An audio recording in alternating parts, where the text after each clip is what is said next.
Income tax भरता हूँ मैं।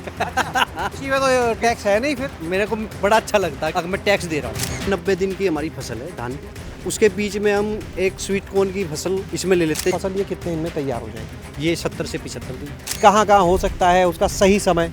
सबसे बढ़िया तो है अगस्त से सितंबर, उसमें मुनाफा भी ज़्यादा है, ईल्ड भी ज़्यादा है। अच्छी उपज लेनी है ना तो इसके लिए दोमट मिट्टी होनी चाहिए। सोनीपत के मनौली गांव के किसान शेखर राजपूत, जिन्होंने लगभग 23 साल पहले एक ऐसी फसल को चुना जिसने उनकी खेती की जो पूरी तस्वीर थी बदल कर रख दी, खेती को एक मुनाफे का सौदा बना दिया और अब वो धान गेहूं जैसी फसलों के साथ में उस तीसरी फसल को लेकर एक अच्छी आमदनी ले रहे हैं और वो तीसरी फसल है उनकी स्वीट कॉर्न की। तो शेखर ये बताओ, लोग कहते हैं, किसान कहते हैं कि धान गेहूं जैसी फसलों में कुछ नहीं है, आपने एक फसल और जोड़ दी, अब तो बहुत कुछ दिखने लगा। अच्छा खासा बेनिफिट आने लगा है। पहले तो धान गेहूं पे डिपेंड रहते थे, सिर्फ 6 महीने धान किया, 6 महीने गेहूं किया, बस उसके बीच में कोई फसल लगाते नहीं। पर लेकिन 2003 से हमने जो ये स्वीट कॉर्न का प्रोसीजर जोड़ा है, इससे हमें ज़्यादा बेनिफिट होने लगा। क्योंकि धान हमारे 90 दिन की हमारी फसल है धान की, उसके बीच में हम एक स्वीट कॉर्न की फसल इसमें ले लेते। इससे पहले हम धान लगा रखे थे।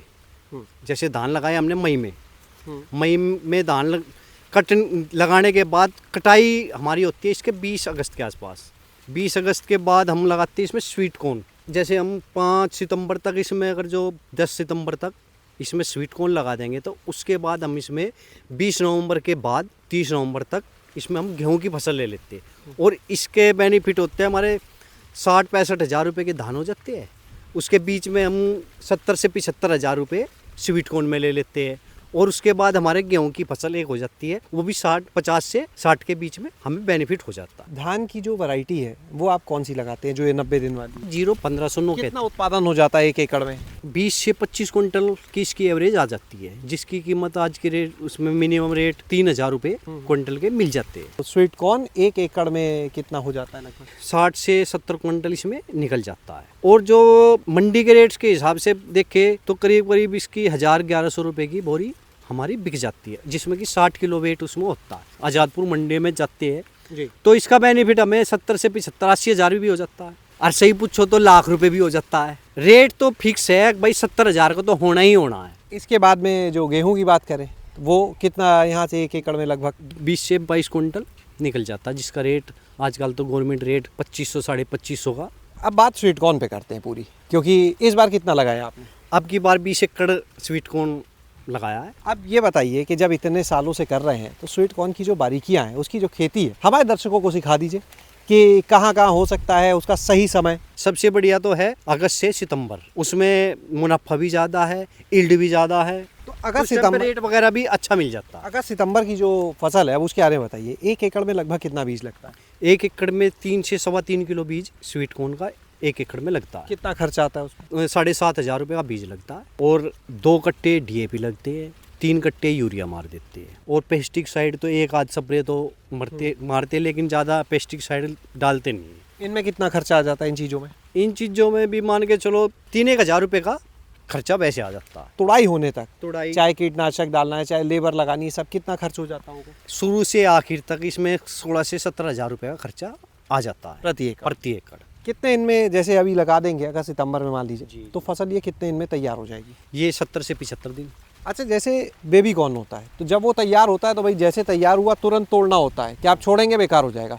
क्या स्वीट कॉर्न में भी ऐसा है? नहीं, स्वीट कॉर्न का एक बार में ही सारी हार्वेस्टिंग होती जैसे मान लिया तैयार हुआ तो उसके बाद हुआ। कितने दिन में आप लोग निकालना फिर जरूरी है? है। ये 5 दिन के अंदर अंदर निकालना पड़ेगा जरूर, नहीं तो इसका है ना दाना है ना जो है ये मैच्योर हो जाता है, ये किसी काम का नहीं है। टूटने के बाद इसकी शेल्फ लाइफ कितनी रहती है? पैक करके रखोगे तो ये साल भर तक तो चल जाएगा, और अगर ऐसे ही अगर जो ऐसे ही रख देंगे तो 3 से 4 दिन। अभी ये जो तैयार है, एक दिखाएंगे कि किस हालत में अभी आ चुका है, या कितने बाकी है इसे तैयार होने में? अब 10 जून का आई, तो ये भी यानी 60-70 दिन की फसल है ये जून वाली भी? हाँ जी।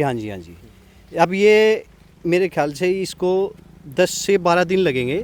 अब ये इस पोजीशन में है, अब ये सिर्फ टाइट होना रह रहा है। वैसे दाना तो पूरा लेंथ तो हो गई, पर लेकिन ये टाइट नहीं है, अभी इसमें दूध है, अभी ये कच्चा है, लेकिन इसको 10 से 12 दिन अभी इसमें लग जाए। इसका वेट कम से कम आधी किलो के करीब हो जाएगा। किन बातों का सबसे ज़्यादा ध्यान रखना ज़रूरी है? इसको ज़्यादा गर्मी में नहीं लगा सकते, ज़्यादा गर्मी में लगा दिया तो ये जो इसका ये है ना, इससे जो पोलन होता है वो पोलन होने से पहले ही सूख जाएगा।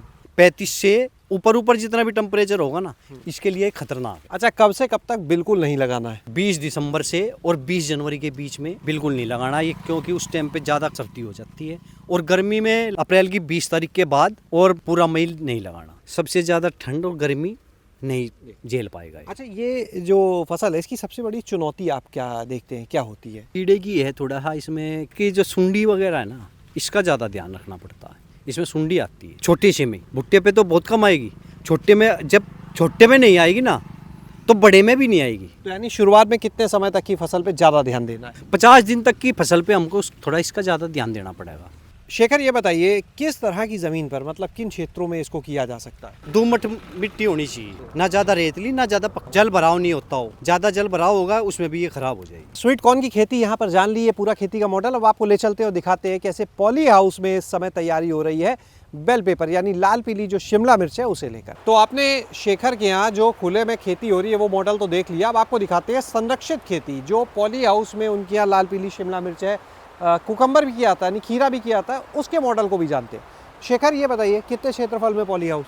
ये 4000 मीटर में 1 एकड़ का ही पॉली हाउस? एकड़ का। कब से कर रहे हैं पॉली हाउस फार्मिंग? 2011 से 15 साल से आधुनिक खेती कर रहे हैं। क्या क्या लगाते हैं? सीडलेस कुकुम्बर लगाते हैं, यानी बिना बीज वाला बिना खीरा? बीज वाला खीरा, और कलर कैप्सिकम लगाते हैं। अभी ये जो पौध है हम देख रहे हैं ये क्या है? ये लाल पीली शिमला मिर्च है। कितने दिन की है ये पौध? ये कल ही ट्रांसप्लांट की है। तो ये खुद ही तैयार भी करते हैं या बाजार से लेके नहीं आते नहीं, हैं? इसकी तो हमें नर्सरी तैयार करानी पड़ती है, अपना बीज देते हैं और नर्सरी तैयार करा देते हैं। 1 एकड़ में कितने पौधे लगे हैं? 1 एकड़ में 10,000। अभी ये लगाया है, अब कितने दिन में उत्पादन शुरू होगा? 85 से 90 दिन में इसकी हार्वेस्टिंग शुरू हो जाएगी। और कितने दिन चलेगी? ये चलेगी 9 महीने। तो जैसे आपने जो पौधे बताए 10,000 लगभग, 10,000 तो कितना उत्पादन हो जाएगा? 20 से 25 लाख। 20 से 25 लाख रुपए। हाँ जी। अगर हम संख्या में बात करें वजन में, कितना उत्पादन लगेगा? वजन में एक पौधे से हमें 2.5 से 3 किलो एक पौधे से मिल जाते हैं। क्या रेट औसत मिल जाता है? 100 रुपए का तो मिनिमम इसका रेट है, एवरेज। 30 लाख की हो गई 30 लगभग। लाख की हो गई, उसमें से 7 लाख के करीब का खर्चा काट। इनकम टैक्स भरता हूँ मैं। इसी में तो टैक्स है नहीं फिर? मेरे को बड़ा अच्छा लगता है कि अगर मैं टैक्स दे रहा हूँ। कब से भर रहे हैं? 6-7 साल से ही बनने लगा हूँ। शेखर, हम चाहेंगे आप अपना कॉन्टैक्ट नंबर हमारे दर्शकों को ज़रूर दें, कुछ और जानना चाहें आपसे, सीखना चाहें। 9671564650। बहुत बहुत धन्यवाद शेखर। तो आज आप मिले यहाँ पर उस युवा किसान से जो इनकम टैक्स भी भरते हैं, बंदिश नहीं है लेकिन अपनी मर्जी से वो भरते हैं। और आपने देखा कि उन्होंने जब से खेती में कदम रखा तब से उस खेती के स्वरूप को बदल दिया, तस्वीर को बदल दिया। ये दिखा दिया कि खेती चाहे खुले में हो तो भी उसमें फसलों का अच्छा चयन करके एक अच्छी आमदनी ली जा सकती है, और खेती में अगर आधुनिक तरीके से काम किया जाए तो फिर तो कोई सीमा ही नहीं रह जाती। शैलेश अरोरा, गाँव जंक्शन। गांव जंक्शन को सभी सोशल मीडिया प्लेटफॉर्म्स पर फॉलो करें। व्हाट्सएप चैनल और जीमेल आईडी पर भी संपर्क साध सकते हैं।